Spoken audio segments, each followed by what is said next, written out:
esta tercera clase vamos a completar el análisis de la ingeniería narrativa del Quijote. Antes de empezar en los contenidos propios de esta sesión, voy a repasar muy brevemente lo que vimos en la primera clase y en la segunda de este curso. En la primera analizamos el sistema autoral. Si no lo habéis visto, os recomiendo muy especialmente este vídeo. Vimos la diferencia entre autor, lector y transductor. El autor es el Cervantes, la obra El Quijote, los lectores somos quienes leen el Quijote en su casa tranquilamente, pero los transductores son aquellos que median entre el autor y la obra y los lectores, es decir, un profesor que lee para los demás, es decir, que lee el Quijote para explicarlo en clase, para mediar entre autor, obra y lector. Un editor, Juan de la Cuesta, dijimos en 1605, el impresor del Quijote es aquel que media entre Cervantes, el Quijote y los lectores del Quijote. Francisco Rico, en 2015, en esa edición que él reivindica como la más cercana a la obra de Cervantes, es un transductor, es aquel que media entre Cervantes, el Quijote y los lectores. Dijimos también Francisco Rico es su acción transductora es un ejercicio de crítica textual, pero luego también dijimos que la crítica literaria, concretamente el trabajo de Jesús Maestro en la crítica de la razón literaria y todos sus trabajos sobre el Quijote son el ejercicio de crítica literaria, no de crítica textual, la anecdótica es lo que ha hecho Rico, la crítica literaria, el análisis con las ideas objetivadas por Cervantes allí en el Quijote, el ejercicio más potente y que abarca por completo la totalidad del Quijote se debe a Jesús Maestro, y Maestro, actuando de este modo, es un transductor. ¿Por qué? Porque vincula a Cervantes y a la obra El Quijote con los lectores. Todos estos transductores, a la hora de intervenir, de mediar entre el autor, la obra y los lectores, interfieren, mediatizan, intervienen de algún modo en la recepción que esos lectores van a tener de la obra literaria. Bien, vimos estas figuras y vimos que en el Quijote Cervantes construye distintos personajes que son a su vez autores, lectores y transductores ficticios. No son ya los autores el autor real Cervantes, los transductores, pues los que hemos dicho, Juan de la Cuesta, Francisco Rico, Jesús Maestro, o nosotros mismos haciendo este vídeo actuamos como transductores reales del Quijote, pero Cervantes va a construir personajes que son transductores ficticios, y entonces van a darse una serie de mezclas, de interferencias entre lo que este transductor dice, lo que los autores, distintos autores dicen, lo que los lectores advierten, etc. Y se van a dar unos cruces entre muy distintas instancias narrativas, es decir, entre estos autor, obra, lector y transductor ficticio con los que realmente fueron autores, obra, lectores y transductores reales. Todo esto se va a entrecruzar, creando una problemática que hemos analizado nosotros en la primera clase de este curso. Remito a todo el que esté interesado en esta cuestión a ese vídeo de la primera sesión. En la segunda sesión seguimos dentro del sistema de la ingeniería narrativa del Quijote. En la segunda sesión vimos que el cronista de las aventuras de Don Quijote, Cide Hamete Benengeli, el historiador arábigo, es un personaje también muy complejo. Pensad que es el personaje que nos procura ficcionalmente, todo esto dentro del campo de la ficción. Es el personaje que nos procura la práctica totalidad de las aventuras de Don Quijote. Bien, pues a este individuo Cervantes lo va a zarandear, se lo va a llevar y a traer, lo va a desplazar en un zigzagueo incesante del ámbito de la verdad al ámbito de la mentira. Es decir, por ser historiador, pues hay que concederle una competencia historiográfica, por ser católico y cristiano, habrá que concederle una competencia historiográfica, pero toda esa competencia historiográfica se va a ver rectificada, cuestionada, etcétera, por su condición arábiga.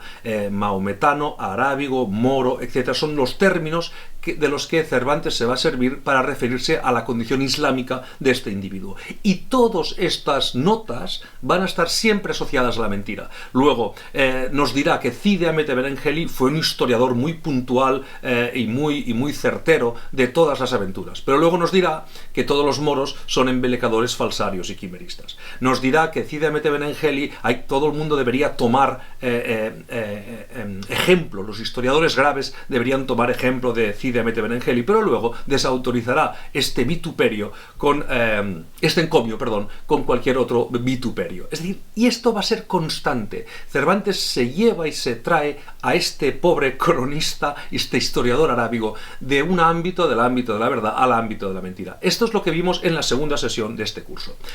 Fijaos que no nos movemos de la ingeniería narrativa del Quijote, hay una complejidad en las voces que hablan, en las instancias locutivas que hablan, hay complejidad y hay un cruce entre estas múltiples estratificaciones locutivas. Tenemos también que el principal personaje que nos nutre, que nos proporciona las hazañas de Don Quijote, puesto que él es el cronista de estas aventuras, es un tío del que no nos podemos fiar a ratos y del que nos podemos fiar a ratos. Diremos, y esto lo dijimos en las conclusiones tanto de la primera sesión como de la segunda, que ninguno de estos embrollos es susceptible de solucionarse. Es decir, el lector no puede concluir nada claro a propósito de quién habla o quién dice qué en cada momento, primera sesión, o qué es, si realmente Cide Hamete Benengeli dice verdad o dice mentira, en la segunda sesión. No son estas materias asunto de averiguación, esta es nuestra tesis. Esto no es algo que hay que averiguar, que hay que dirimir o hay que discriminar los contenidos. No, no, no.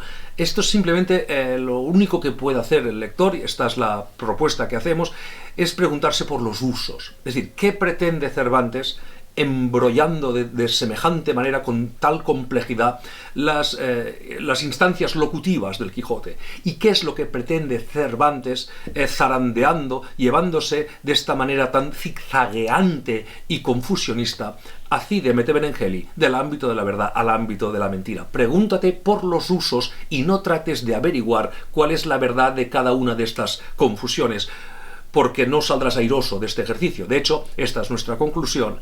El objetivo, el uso de Cervantes es precisamente este, confusionista, que cualquier inquisidor, cualquier persona que quiera inquirir, que quiera preguntar sobre cuáles son los contenidos de verdad, o cuál es la voz que dice qué en cada caso, que esta persona no tenga a qué asirse, no tenga nada que concluir. Así Cervantes, como dijimos también en las conclusiones de la primera sesión, queda eximido de los contenidos críticos que objetivan el Quijote y que serán asunto de nuestro interés en la materia que vamos a tratar en la cuarta sesión de este curso. Bien, hecha esta, digamos, revisión de lo que hemos visto hasta ahora, ahora vamos a acabar de ver otras tensiones entre la verdad y la mentira y otros ejercicios de transducción literaria, es decir, ficticia, que se dan dentro del Quijote. Esta es la materia, insisto, que vamos a ver en esta sesión y empezamos ahora mismo. Vamos a seguir el curso de la verdad y la mentira.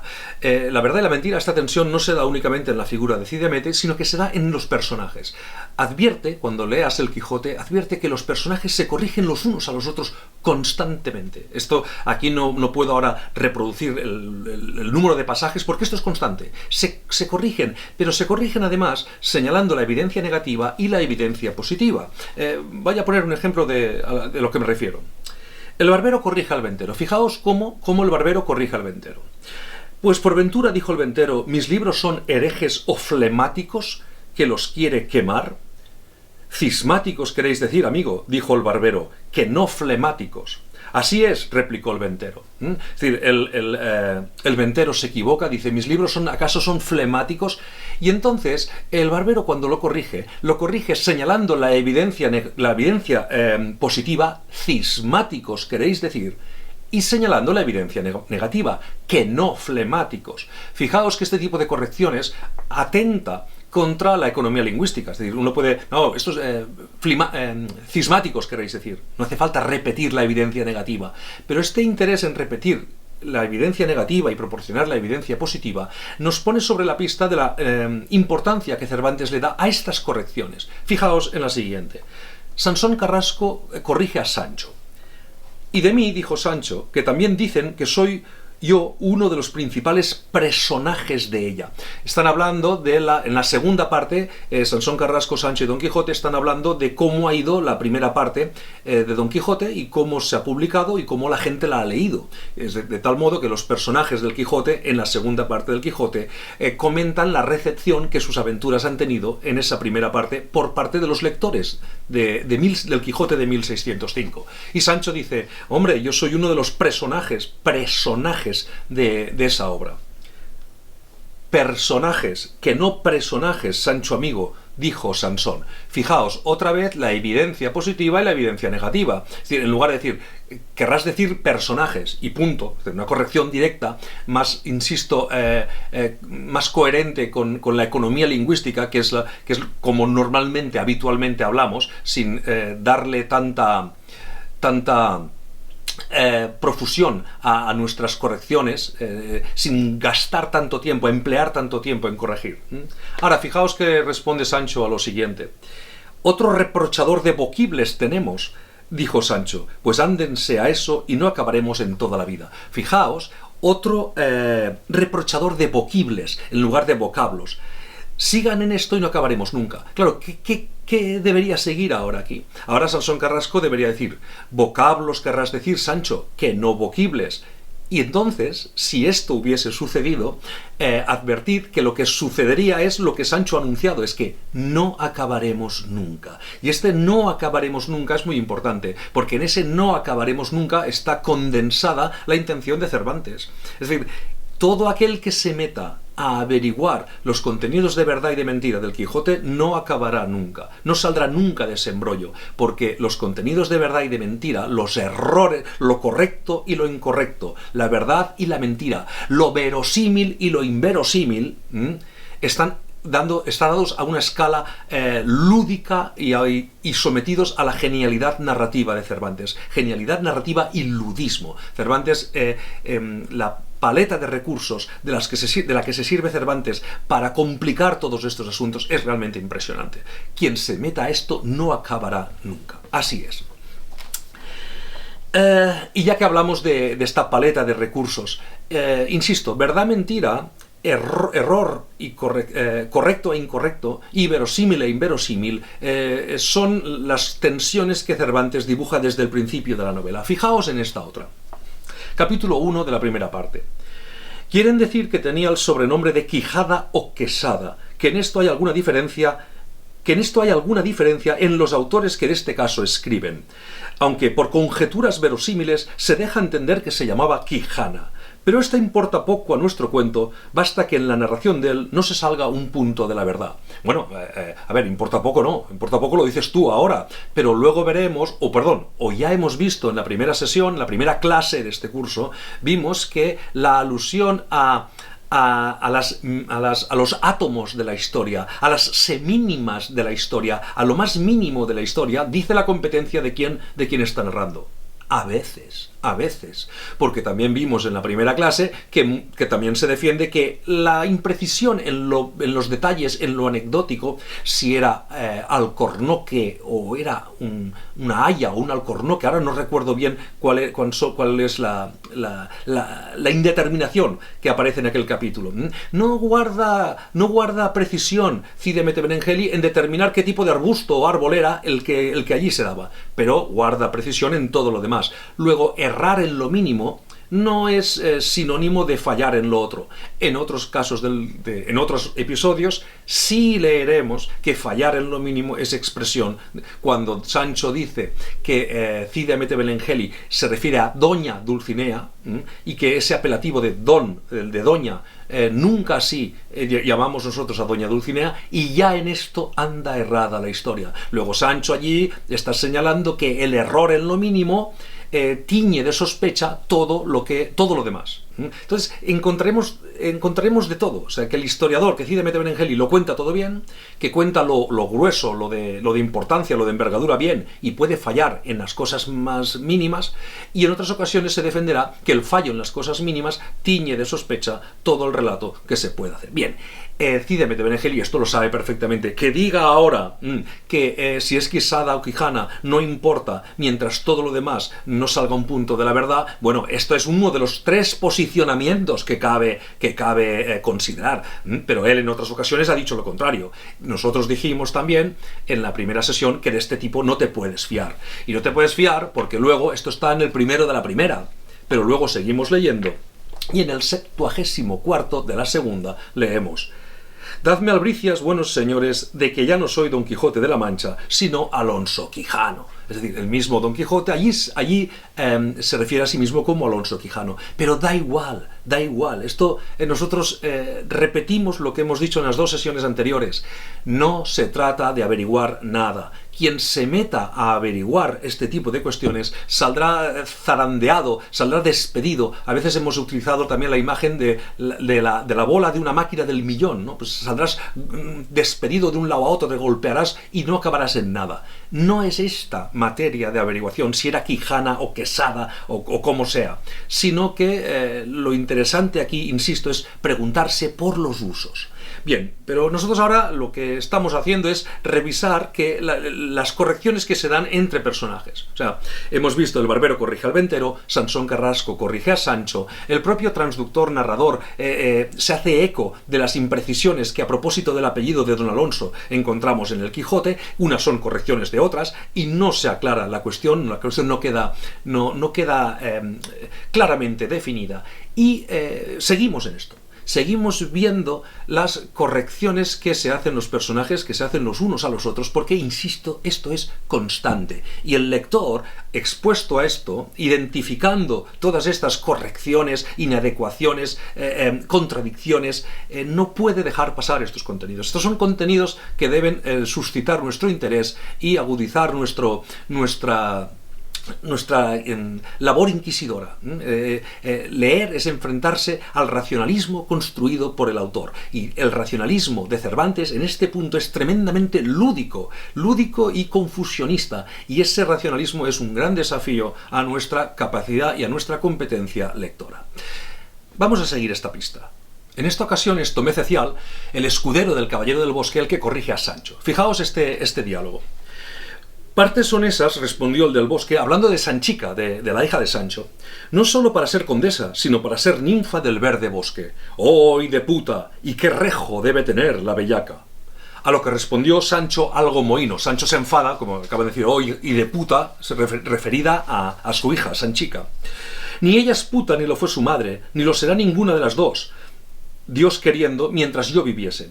Y háblese más comedidamente que para haberse criado vuesa merced entre caballeros andantes, ahí está la ironía de Sancho, que son la misma cortesía, no me parecen muy concertadas estas palabras. Bien, esta es la corrección que Sancho hace a Tomé Cecial.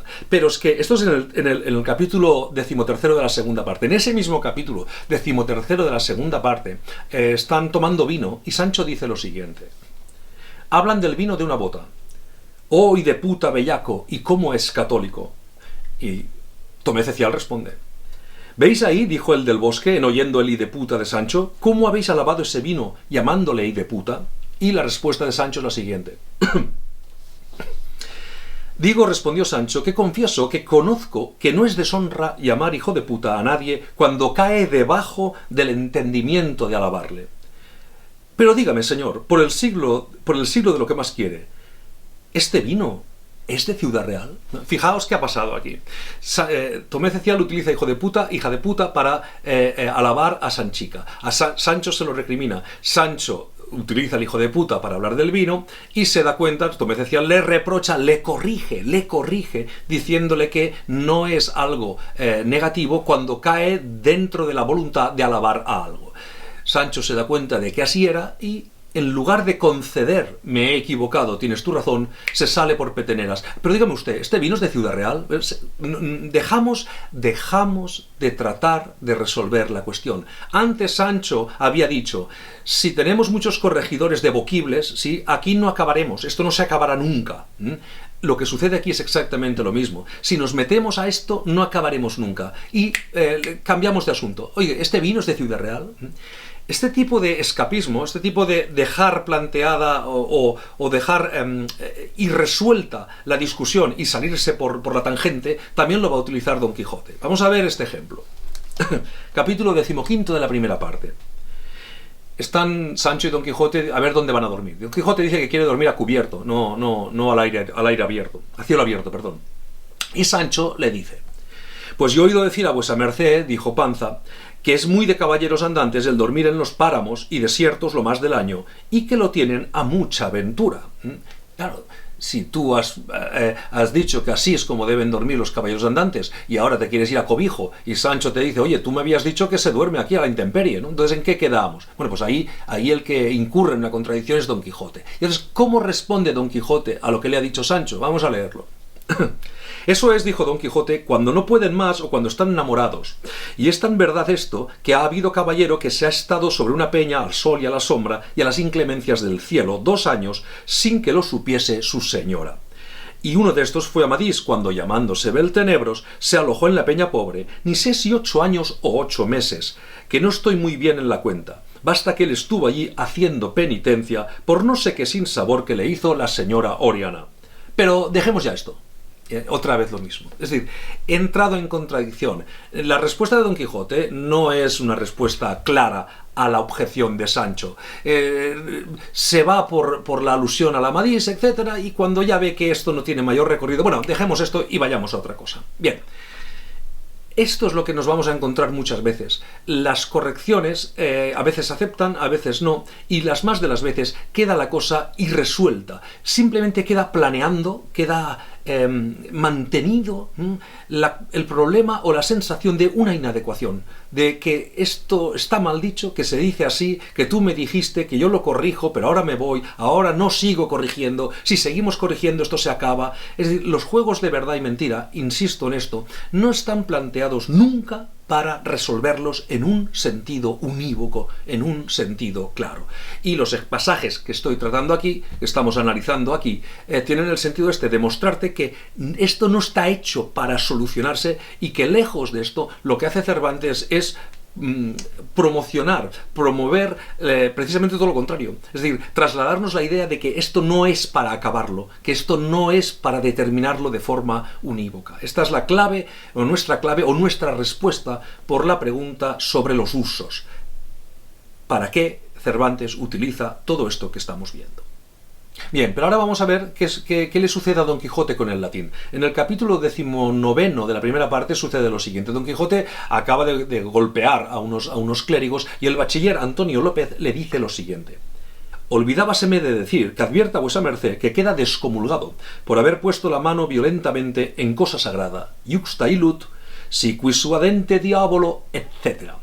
No entiendo ese latín, respondió Don Quijote, mas yo sé bien que no puse las manos sino este lanzón. Bien, no entiendo ese latín, nos dice en el 19 de la primera, pero en el 37 de la segunda leemos lo siguiente.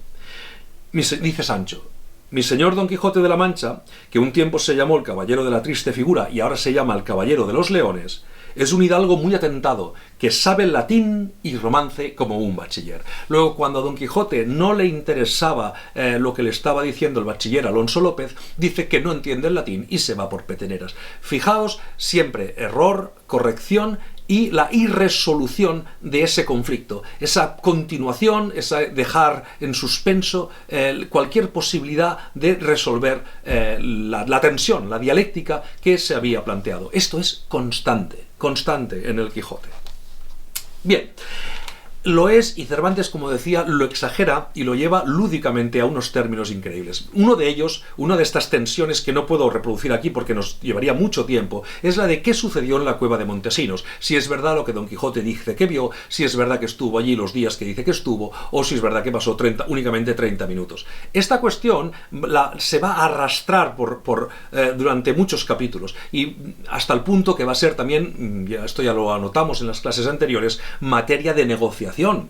Cuando Don Quijote le dice a Sancho: oye Sancho, si tú quieres que yo me crea lo que sucedió en el vuelo de Clavileño, yo quiero que te creas lo que yo digo que sucedió en la cueva de Montesinos. Es decir, la verdad o la mentira de lo que dicen que vivieron los personajes se trapichea, es materia de intercambio. Hasta este punto, insisto, lúdico, lo ha conducido Cervantes. Y ahora os leo un pasaje en el que se retoma la cuestión de si lo que sucedió en la cueva de Montesinos es verdad o no. Hay que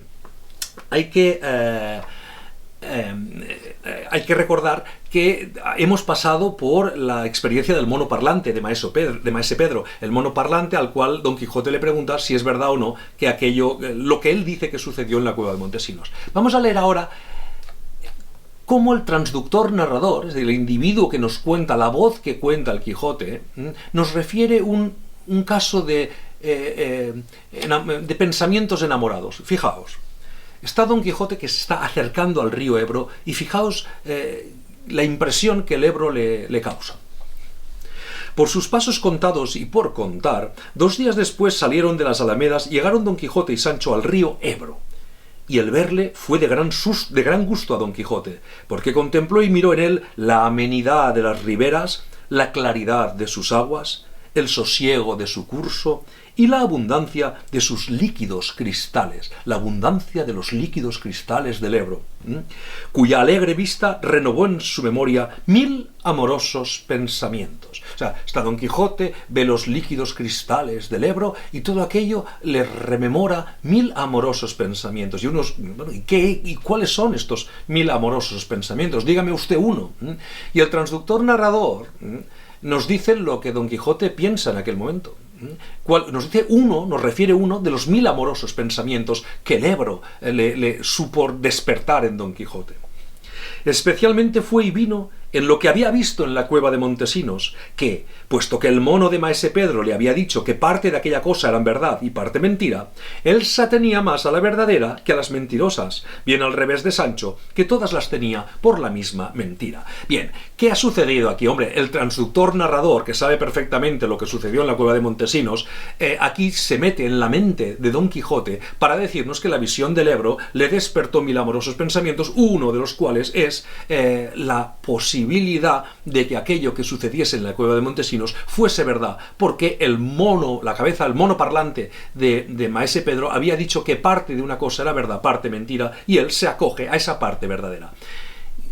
No se resuelve nada, simplemente se complica otra vez la cuestión de si es verdad o no es verdad lo que Don Quijote dice que sucedió en la cueva de Montesinos. Si os fijáis en la cabeza de Maese Pedro, en el trapicheo con Sancho a propósito de si es verdad lo del vuelo de Clavileño, también es verdad lo de la cueva de Montesinos, y otras muchas averiguaciones que sobre los sucesos de la cueva de Montesinos tenemos, advertiremos claramente que aquí no hay nada a averiguar o nada a determinar, que ya está todo averiguado. Ahora, aquí lo que hay es una complicación. Y, insisto, y aunque me repita mucho en esto, pero es que es fundamental, es la clave para entenderlo, si no te preguntas por los usos, pierdes. Esta es la conclusión que extraemos de este ejercicio que todavía no damos por terminado. Vamos a seguir un poco más. Ahora vamos a centrarnos en la historia del cautivo. La historia del cautivo es uno de los pasajes, de los capítulos en los que los ejercicios de transducción tienen mayor importancia. Vamos a ver qué sucede aquí y luego vamos a las conclusiones que estarán muy vinculadas a lo que vamos a explicar ahora.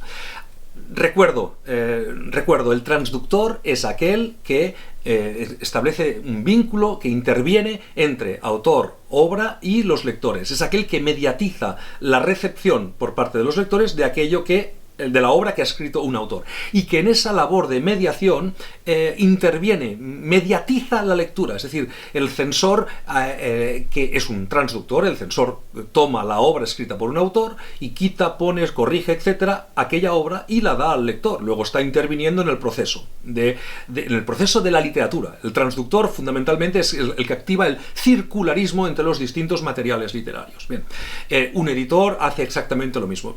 Hay muchos ejercicios de traducción en el Quijote, y en la historia del cautivo se dan de forma muy problemática, y nosotros sostenemos aquí que todo ejercicio de traducción es una transducción. Es decir, un traductor es un tío que toma el mensaje que alguien dice y se lo da a los demás, pero en la labor de traductor, y ahí está aquello tan conocido de traductor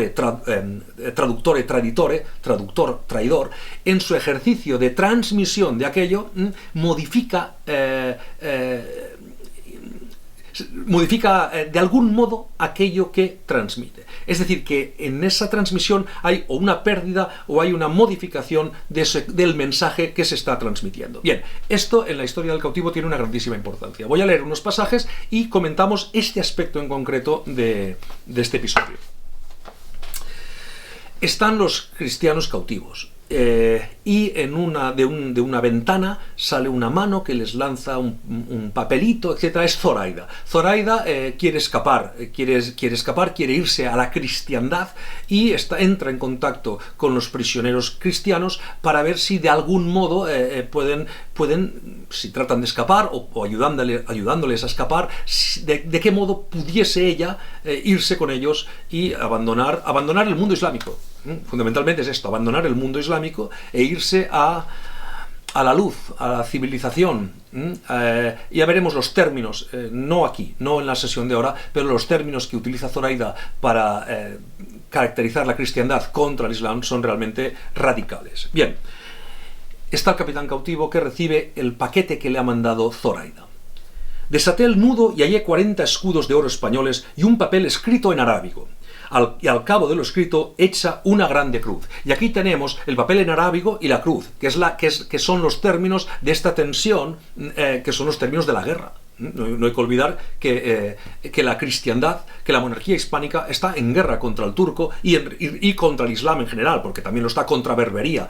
Los piratas de Berbería atacan, veremos en el capítulo del Quijote correspondiente a su estancia en Barcelona, presenciaremos una razzia, un ataque, lo que en teoría era una razzia, un ataque desde Berbería, al cual estaban todas las tierras levantinas estaban expuestas constantemente. Luego, estamos en guerra. El Quijote es un libro que refiere a muchos episodios de guerra y hablaremos, insisto, en una clase la dedicaremos a trabajar examinar la cuestión de la guerra. Aquí están en guerra y estos son prisioneros. Y la guerra es entre la cruz y la media luna. Estos son términos antagónicos.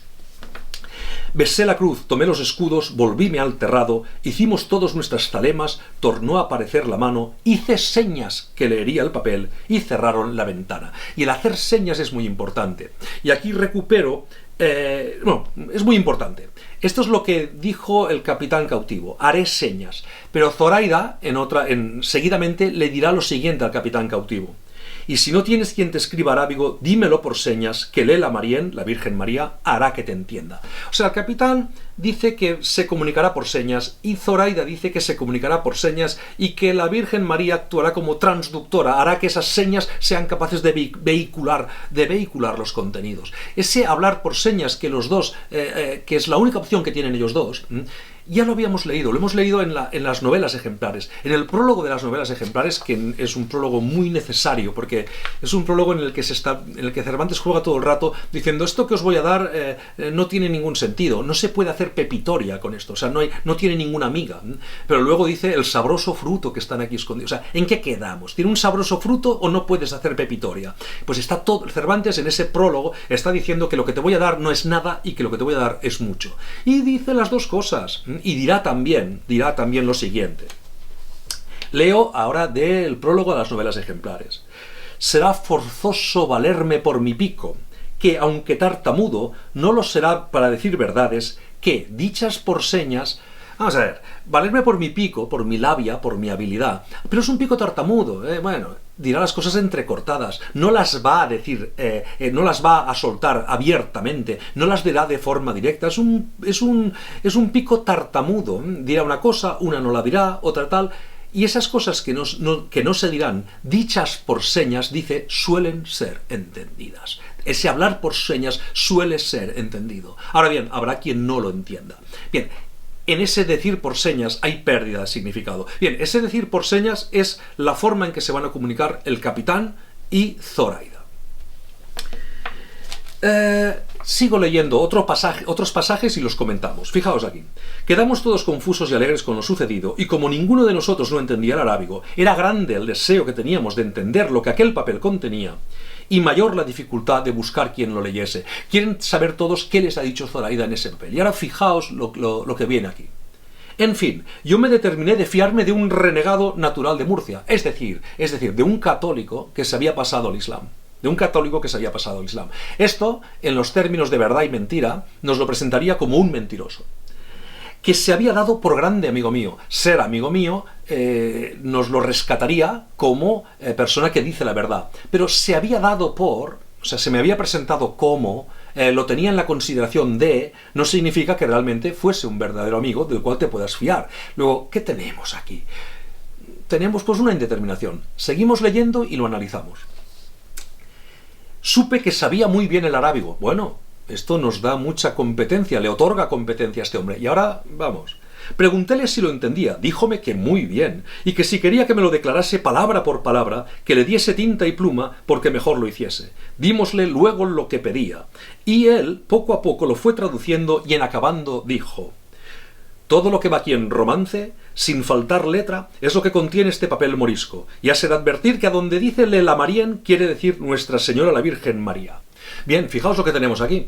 Aquí se está produciendo, o Cervantes está replicando la misma situación que sucedía con el morisco aljamiado que tradujo del árabe al español la crónica de Cide Hamete Benengeli. Aquel morisco, dice el transductor narrador, que prometió de traducirlo bien y fielmente y brevemente. O sea, bien, fielmente y con brevedad. Por 2 arrobas de pasas y 2 fanegas de trigo. Eso es lo que le dio.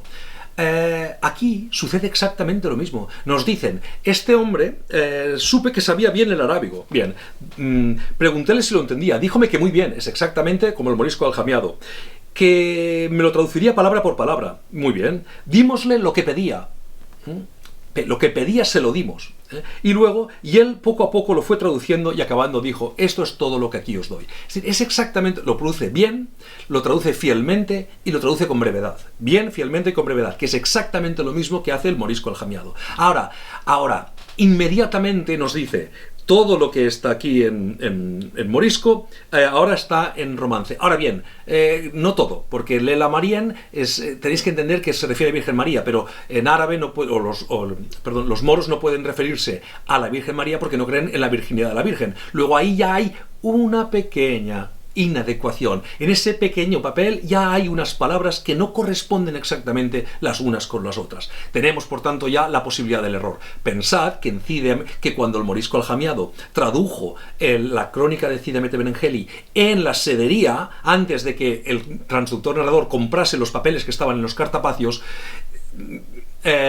leyó que aquí se habla de Sancho Zancas. Es decir, las primeras traducciones, la primera traducción que se hace de la crónica de Cide Hamete Benengeli nos informa, primero se lee lo que está anotado en el margen del libro, que Dulcinea tenía la mejor mano para salar puercos de toda la Mancha. Bien, pero luego lo que tenemos es que sigue el episodio del vizcaíno y Don Quijote, que se había quedado colgado en el capítulo 8, sigue ese episodio, pero hay una serie de ilustraciones y al pie de las cuales hay unos rótulos que no concuerdan con la ilustración. Luego nos lo traduce bien, fielmente y con rapidez, pero ya nos indica de que allí hay una serie de errores. Aquí lo traduce bien, fielmente y con rapidez, pero ya nos indica que hay unas pequeñas inadecuaciones. Es decir, en todos los ejercicios de traducción, Cervantes deja muy claro la merma, la pérdida de significado. Sigamos un poco más con este capítulo. A propósito de las pérdidas de significado. Vamos ahora a leer el encuentro del capitán cautivo con Agi Morato, el padre de Zoraida. Y fijaos lo que leemos. Un día, antes de mi partida, fui allá, y la primera persona con quien encontré fue con su padre, el cual me dijo, en lengua que en toda la Berbería y aun en Constantinopla se halla entre cautivos y moros, que ni es morisca ni castellana, ni de otra nación alguna, sino una mezcla de todas las lenguas con las cuales todos nos entendemos. Bien, se está refiriendo al ladino, esa mezcla que no es ni morisca, ni cristiana, ni española, ni italiana, que se usa en Berbería, en Constantinopla, que es una mezcla de todas las lenguas y con la cual nos entendemos. Bueno, nos entendemos lo suficiente, de forma suficiente, suficiente para lo que exige la comunicación. Y punto. Bien, esto es muy importante, porque cuando en las conclusiones veamos que porque esto ya lo vimos en la primera clase, repitamos que todo el sistema autoral del Quijote y toda la ingeniería narrativa del Quijote es un reflejo especular de la realidad de su siglo, nos referiremos a esto. El siglo de Cervantes, por la guerra con el Islam, por la circunnavegación del globo, por el descubrimiento de América, por las guerras en Europa, por la presencia en Asia, es decir, por la complejidad del mundo moderno, esa complejidad del mundo moderno y las múltiples, instancias comunicativas distintas y problemáticas, está muy bien reflejada en este episodio, con esta alusión al ladino, a esta lengua que nos está describiendo aquí Cervantes. Y esa multiplicidad de voces, de instancias locutivas que encontramos en el Quijote, es la imagen especular de esa complejidad. Esta es la conclusión, la avanzo ya ahora porque es pertinente para entender por qué nos estamos refiriendo concretamente a estos pasajes. Leo otro. Cuando se van, están en el barco y están el capitán cautivo, está el padre de Zoraida y está Zoraida. Y está el renegado. Y leemos lo siguiente. Servíanos de intérprete a las más de estas palabras y razones el padre de Zoraida, como más ladino, es decir, como el que dominaba esa lengua franca. Aunque ella hablaba la bastarda lengua, que como he dicho allí se usa, más declaraba su intención por señas que por palabras. Todo lo que el moro decía a su hija nos lo declaraba el renegado y ella no le respondía palabra. Claro, aquí se da una situación pues muy compleja, que refleja la complejidad de ese mundo. Es decir, el padre de Zoraida habla en árabe con Zoraida y el renegado lo traduce a los cristianos. Hay una pérdida de significado. Hay pérdida de significado y aparte está la cuestión del que es un renegado que se dio por grande amigo mío, que me dijo que hablaba la lengua, pero yo no sé si el renegado puede hablar o habla bien el árabe, puesto que yo no sé árabe. Luego el capitán cautivo no sabe árabe, concede que el renegado sí lo sepa y concede que el renegado le esté traduciendo correctamente aquello. Pongamos que sí, pero en la traducción ya hay pérdida. Agi Morato, el padre de Zoraida, se comunica con los cristianos por medio de la lengua ladina, en la que hay una pérdida de significado. Y a su vez Zoraida está callada, no quiere hablar con nadie, pero se comunica con los cristianos por medio de señas, esperando que Lela María, en que la Virgen María interceda, como ya hemos visto, para que esa comunicación sea efectiva. Eso sin salir del bote que les está llevando de un sitio a otro. Es decir, esta es la complejidad o la confusión, complejidad está bien dicho, complejidad que lleva a confusión de muy distintas instancias locutivas. Esta es la realidad del siglo de Cervantes y la estructura autoral del Quijote es un reflejo de esta situación. Bien, el siguiente ejercicio de transducción es la redacción de una carta. Don Quijote escribe una carta para Dulcinea, Sancho se la tiene que llevar y no tienen dónde escribirla y la escriben en el libro de memorias de Grisóstomo. Luego Sancho se va para entregar esa carta a Dulcinea, pero se olvida el libro de memoria de Grisóstomo, con lo cual ya partimos de un juego, que el libro de memorias se olvide uno de ese libro de memorias. Este es el tono en el que va a desarrollarse lo que sigue a continuación. Sancho, se ha olvidado esto y va a pedirle al barbero que le ayude a transcribir, que él va a dictar la carta y que los demás deben ayudarle a escribirla en un papel para podérsela dar a Dulcinea. Leo todo el pasaje. Pidiéronle a Sancho que les enseñase la carta que llevaba la señora Dulcinea del Toboso. Él dijo que iba escrita en un libro de memoria y que era orden de su señor que la hiciese trasladar en papel en el primer lugar que llegase, a lo cual dijo el cura que se la mostrase, que él la trasladaría de muy buena letra. Metió la mano Sancho en el seno, buscando el librillo, pero no le halló, ni le podía hallar si le buscara hasta agora, porque se había quedado Don Quijote con él, y no se le había dado, ni él se acordó de pedírsele. Están el cura y el barbero, y Sancho, que está sin el libro. Más adelante sucede. Con esto se consoló Sancho, y dijo que, como aquello fuese ansí, que no le daba mucha pena la pérdida de la carta de Dulcinea, porque él la sabía casi de memoria, de la cual se podría trasladar donde y cuando la quisiesen. Es decir, la puede repetir, se la sabe de memoria, y la puede dictar para que los otros la escriban. Decidlo, Sancho, pues, dijo el barbero, que después la trasladaremos. Tú ahora dinos la carta y luego nosotros ya la escribiremos. Y entonces empieza Sancho a recordar la carta.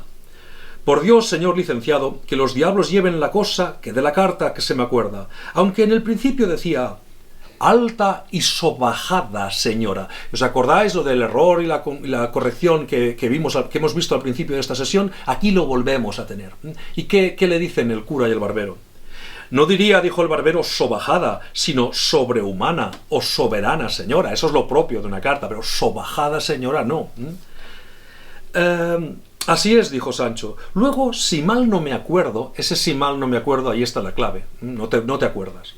Proseguía, si mal no me acuerdo, el llego y falto de sueño, y el ferido besa a vuesa merced las manos, ingrata y muy desconocida hermosa, y no sé qué decía de salud y de enfermedad que le enviaba, y por aquí iba escurriendo hasta que acababa en vuesto hasta la muerte el caballero de la triste figura. Bien, aquí lo que tenemos es un caso de error y corrección, sobajada señora, querrás decir soberana o sobrehumana señora, y el hecho de querer referir un contenido, es decir, Don Quijote escribe la carta, el lector tiene que ser Dulcinea, aunque en este caso los lectores son el cura y el barbero, que deberían ser los transductores, pero el transductor de esa obra, de la carta escrita por Don Quijote, es Sancho. ¿Cómo interviene Sancho en la transmisión de aquello? Pues inventándose o, trasladando una carta que es más fruto de su invención que la redacción que hizo Don Quijote. Alta y sobajada señora, luego no sé qué de ingrata, hay las enfermedades, etcétera. Bueno, supongo que se refiere a todos los tópicos del amor cortés propios del registro que Don Quijote habría utilizado. Fijaos que en esta carta se pierde significado se pierde la carta. No sé si se pierde la carta. Está escrita en un libro de memorias que Sancho no recuerda, y Sancho es incapaz luego de recordar ese contenido. Cuando trata de recordarlo hay pérdida de significado, hay error y corrección. Pero no todo en el Quijote es así. Fijaos, cuando el bachiller visita a Teresa, a la mujer de Sancho, para decirle que Sancho es el gobernador de una ínsula, Teresa no se lo cree. Teresa no se lo cree. Y le va a escribir unas cartas, quiere escribirle unas cartas a su marido, pero no deja que sea el bachiller el que escriba la carta. Fijaos qué sucede con la carta de Teresa, y vamos a ver cómo la entendemos según esta aproximación de la transducción, según este fenómeno de la transducción, según el cual hay pérdida de significado. Leemos, nada, es un pasaje breve pero muy, muy interesante. El bachiller se ofreció de escribir las cartas a Teresa de la Respuesta, pero ella no quiso que el bachiller se metiese en sus cosas, que le tenía por algo burlón, puesto que había captado que ese bachiller se estaba medio burlando de ella, tomándola por ignorante, etc., no quería dejar en manos de semejante individuo la responsabilidad de escribir las cartas. Don Quijote, por el contrario, sí deja la responsabilidad de transmitir ese mensaje a Sancho, y el cura y el barbero sí le conceden a Sancho que pueda recordar la carta, sí le conceden esto. Teresa, por el contrario, es muy precavida, y deja fuera a ese transductor, no se fía de ese transductor. Y así dio un bollo y dos huevos, es lo que a un monacillo que sabía escribir. A ese monacillo le da un huevo y un bollo y dos huevos. ¿Os acordáis el transductor narrador qué le daba al morisco aljamiado que le traduce el Quijote del árabe al español? 2 arrobas de pasas y 2 fanegas de trigo. Ahora le da un bollo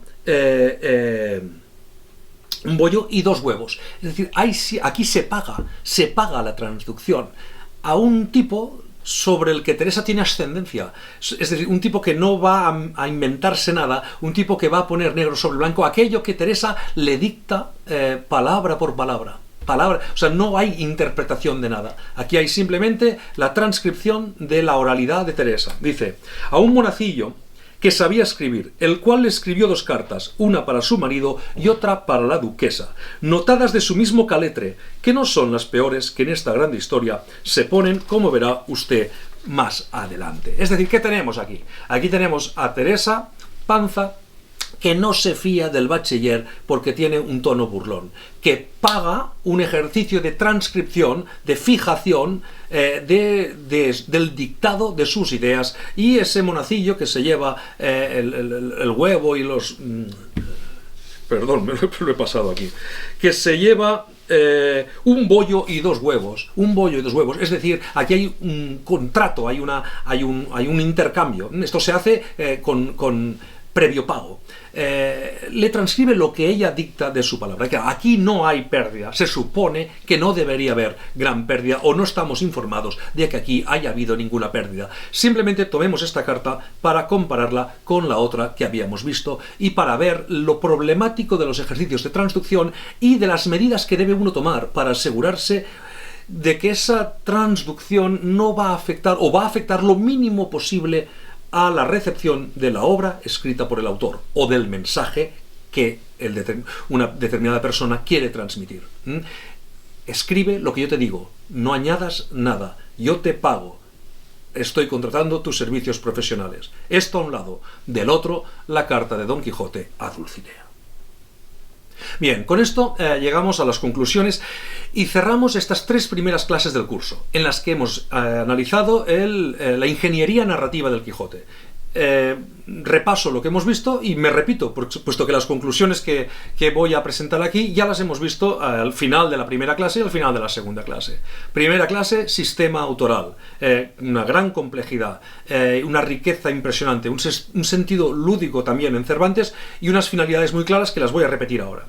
En la segunda clase, la figura de Cide Hamete Benengeli, sometida a la cuestión de si es verdad o no lo que dice, de si es un historiador competente o es un historiador incompetente. De un lado, lo católico cristiano y la competencia historiográfica, del otro lado, la condición arábiga, mahometana, etcétera, todo el mundo islámico que está marcado negativamente y, por tanto, está subrayando su incompatibilidad como historiador. Y ahora hemos visto que esa tensión entre la verdad y la mentira se da también en las correcciones que se hacen los personajes. Es constante, los unos corrigiéndose a los otros en todo momento, y hemos reproducido también lo que sucedía en lo que analizábamos en la primera clase, es decir, que en todos los ejercicios de transducción hay una pérdida de significado y que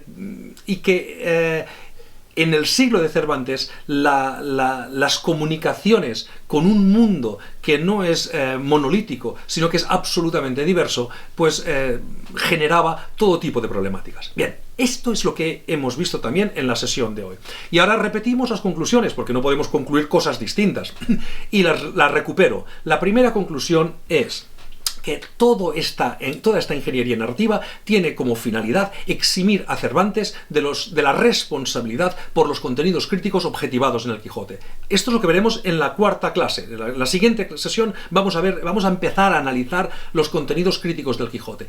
Decir y sostener lo que Cervantes dice y sostiene en el Quijote solo se puede hacer si tú eres capaz de endilgarle la responsabilidad de aquello a las distintas instancias locutivas que participan en esta novela. Esta es la primera conclusión que extraemos de analizar la ingeniería narrativa del Quijote. Todo este barullo que ya hemos presentado y repetido varias veces tiene como una de sus principales finalidades disolver la voz de Cervantes, difuminar la voz de Cervantes, es decir, que no sepa el lector o el inquisidor, es decir, el que inquiere, el que pregunta, que no sepa a qué instancia locutiva le debe otorgar la responsabilidad de haber dicho esto o de que haya sucedido esto en el Quijote, de que estos curas o estos nobles hayan quedado ridiculizados de este modo aquí y allí. ¿A quién hago responsable de esto? Cualquier persona que trate de responder esta pregunta no hallará respuesta, no hallará ninguna respuesta. Y aquí tenemos, quien trate de averiguar o cuestionar todos los voquibles, no acabaremos nunca. Bien, pues no se acaba nunca. Esto no se acaba nunca. Esta es nuestra primera conclusión. La función que tiene todo esto es proteger a Cervantes de la responsabilidad por haber construido y objetivado en el Quijote los contenidos críticos que encontraremos y que trataremos en la siguiente sesión. Bien, segunda conclusión. La segunda conclusión es que todo esto tiene un valor como narrativamente. Es decir, que en toda esta confusión lo que encontramos es la genialidad narrativa de Cervantes. Aludimos en la primera clase al personaje de Álvaro Tarfe, es decir, Don Quijote, Cervantes escribe la primera parte en 1615, en 1614 Avellaneda escribe la segunda, una continuación apócrifo, de un autor apócrifo, y en 1615 Cervantes escribe la segunda parte de su Quijote, en la que hace intervenir a personajes del Quijote de Avellaneda y los somete a unos juegos muy interesantes. Esto ya lo vimos, muy complejos. Con lo cual se están mezclando instancias narrativas muy diversas e incluso antagónicas. Bien, toda esta profusión de niveles narrativos, toda esta polifonía magnífica y confusionaria que encontramos en el Quijote, dice la genialidad narrativa de Cervantes. Es decir, la segunda conclusión que extraemos es precisamente esta. Todo esto dice que Cervantes era un genio narrativo. Desde un sentido estrictamente narratológico, de técnica literaria. Y la tercera conclusión que presentamos en la primera clase, y que hoy retomamos porque está muy vinculada a todo lo que hemos visto hoy, pero fundamentalmente a la escena, a lo que se produce con el episodio del Capitán Cautivo, y es que todas estas estratificaciones locutivas, esta polifonía, esta confusión de voces, estas tensiones entre la verdad y la mentira, lo correcto y lo incorrecto, entre lo verosímil y lo inverosímil, que no se resuelve de ningún modo, es la imagen, es imagen especular, es el reflejo, es una analogía con esa complejidad y multiplicidad de voces, países, lenguas, relaciones y conflictos que se dieron en el siglo de Cervantes.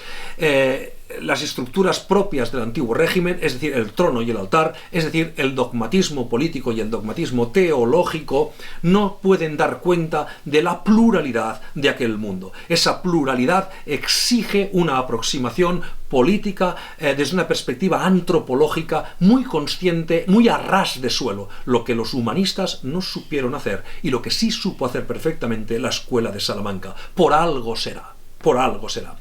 Esto ya lo trataremos acaso cuando hablemos de religión e imperio en el Quijote.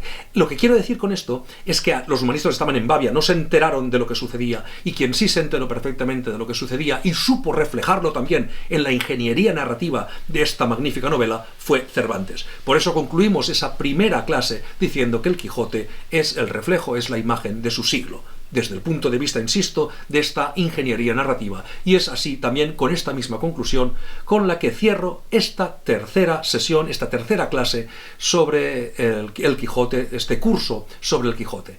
En la siguiente entrega ya nos vamos a meter de lleno en los contenidos críticos. Nos vemos entonces.